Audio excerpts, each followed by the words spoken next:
Bajo un cielo cargado de incertidumbre, la historia de Venezuela se vuelve a escribir en capítulos que parecen sacados de una novela de intrigas y traiciones.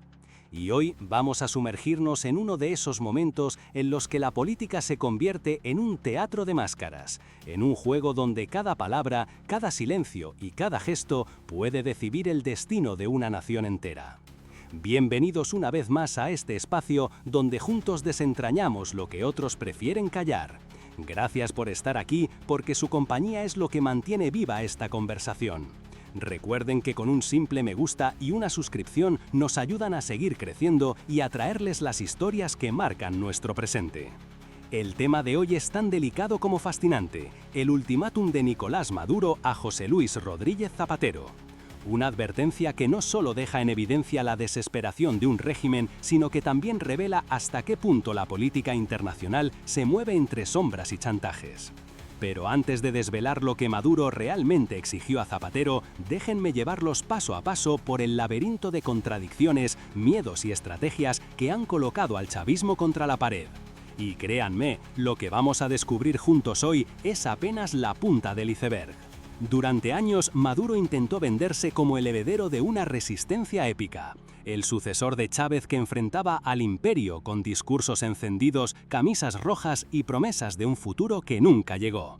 Sin embargo, detrás de esa puesta en escena se fue levantando otra realidad, la de un sistema que se alimentaba del narcotráfico, de la corrupción y de la represión. Esa narrativa de gloria se fue resquebrajando como un vidrio agrietado, y lo que quedó al descubierto fue un régimen que, en lugar de un ejército leal y disciplinado, tuvo que recurrir a milicias improvisadas, grupos de hombres y mujeres armados con consignas huecas y con un miedo profundo a enfrentarse a la maquinaria militar más poderosa del planeta. En este escenario de debilidad, el golpe más fuerte vino desde afuera. Washington decidió cambiar las reglas del juego, y lo que antes eran sanciones tibias y comunicados diplomáticos se transformó en una ofensiva directa contra lo que ellos identificaron como el corazón criminal del régimen, el llamado Cártel de los Soles. Para la inteligencia estadounidense ya no se trataba solo de un gobierno autoritario, era, en sus propias palabras, una organización criminal enquistada en el Estado. Y con nombres, apellidos y pruebas apuntaron hacia Maduro y a su círculo más cercano. El efecto fue devastador. Como fichas de dominó, los supuestos aliados internacionales de Caracas comenzaron a tomar distancia. Rusia y China, que alguna vez lanzaban críticas calculadas para salvar la apariencia, optaron por el silencio. Un silencio que decía más que 1000 discursos. Y aquí se revela el primer gran contraste. Mientras Maduro arengaba en tarimas jurando que Venezuela estaba lista para la guerra, lo que ocurría tras bastidores era el inicio de una rendición disfrazada. Porque una cosa es gritar resistencia frente a las cámaras y otra muy distinta es sostener esa farsa cuando el miedo a caer se mete hasta en las entrañas. El siguiente movimiento de Maduro fue tan desesperado como contradictorio. Anunció el despliegue de 15.000 soldados en la frontera con Colombia bajo el pretexto de combatir al narcotráfico. La paradoja, justamente de narcotráfico, era acusado su propio gobierno. El gesto era tan absurdo que parecía sacado de una sátira, un pirómano autoproclamándose bombero mientras el fuego lo devora todo. Sin embargo, detrás de ese teatro se escondía un mensaje aún más revelador. Porque mientras ordenaba esas operaciones de fachada, Maduro activaba discretamente canales para pedir diálogo con Estados Unidos, una súplica disfrazada de negociación, una mano tendida que no buscaba construir paz, sino ganar tiempo y, sobre todo, salvar su pellejo. Y en ese terreno ambiguo entra en juego un personaje que hasta entonces había preferido mantenerse en un silencio calculado: José Luis Rodríguez Zapatero. El expresidente español que desde hace años se había convertido en una figura incómoda, un mediador para algunos, un cómplice silencioso para otros. Lo que ocurrió a continuación es digno de una novela de suspenso político, porque Maduro, al sentirse acorralado, lanzó un ultimátum directo: o hablas tú, o hablo yo. Una frase que, más que una advertencia, sonado amenaza, una confesión velada de que había secretos demasiado pesados, pactos demasiado turbios y silencios demasiado costosos como para que siguieran escondidos bajo la alfombra. Ahora bien, ¿qué significa exactamente ese ultimátum? Aquí es donde debemos detenernos y analizar las capas de esta historia.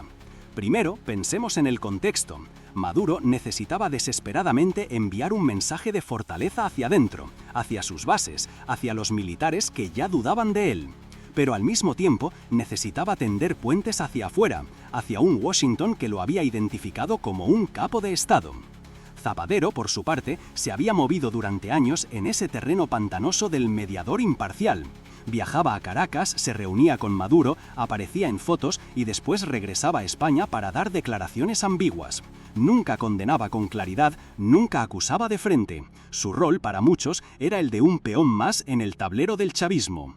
El ultimátum de Maduro lo arrastra hacia el centro de la escena, porque cuando alguien te dice hablas o hablo, lo que realmente está diciendo es yo sé lo que tú sabes y no pienso cargar solo con la culpa.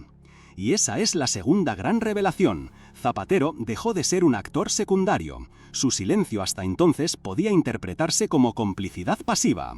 Pero con la amenaza de Maduro, se convierte en pieza clave de un rompecabezas, donde los secretos no tardarán en salir a la luz. Aquí vale la pena hacer una pausa, porque no estamos hablando solo de política, estamos hablando de dilemas morales que deberían interpelarnos como sociedad. ¿Es justo que un expresidente de un país democrático como España termine sirviendo de escudo para un régimen señalado por crímenes de lesa humanidad? ¿Hasta qué punto la diplomacia se convierte en complicidad? ¿Y dónde trazamos la línea entre negociar para evitar una guerra y prestarse a legitimar a un dictador? Preguntas como estas son las que convierten este caso en un espejo incómodo, porque más allá de ideologías, nos coloca frente a la eterna tensión entre poder, intereses y principios. La estrategia de Maduro, al final, es clara: mostrar músculo hacia adentro, mientras implora clemencia hacia afuera. Pero ese doble juego tiene un límite, porque tarde o temprano los secretos se vuelven insostenibles. Y cuando eso ocurra, no habrá discurso, ni ultimátum, ni amenaza que pueda salvarlo.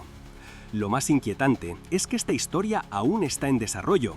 El silencio de Zapatero puede romperse en cualquier momento, y si lo hace, lo que salga a la luz podría no solo sacudir a Venezuela, sino también poner en entredicho la política exterior de España y la credibilidad de quienes apostaron por el rol del mediador neutral. Amigos, lo que está en juego aquí no es un simple tira y afloja político. Lo que está en juego es la dignidad de un pueblo que lleva más de 2 décadas secuestrado por un régimen que ha hecho de la contradicción su bandera. Un régimen que grita independencia mientras se arrodilla ante sus propios miedos, que promete justicia mientras comercia con impunidad, que se viste de revolución mientras negocia en los salones del poder como cualquier mafia. Y quizá esa sea la lección más dura de todo esto, que cuando el poder se convierte en un fin en sí mismo, no hay ideología que lo sostenga, solo queda el instinto de supervivencia, la traición y el chantaje. Llegamos así al punto de reflexión final.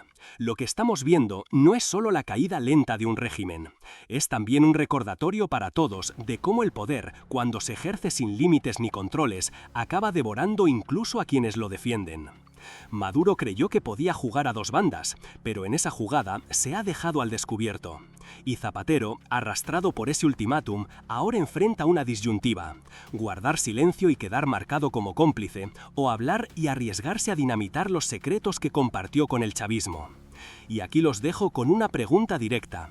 Si ustedes estuvieran en su lugar, ¿qué harían? ¿Callar para proteger alianzas y amistades o hablar para limpiar la conciencia, aunque eso signifique exponer verdades incómodas?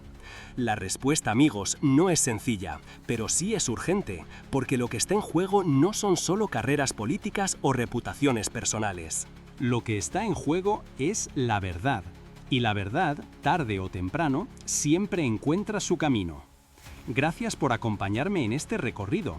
Espero que este análisis les haya dejado claro que detrás de cada gesto, de cada palabra y de cada ultimátum hay una historia mucho más grande de lo que parece a simple vista.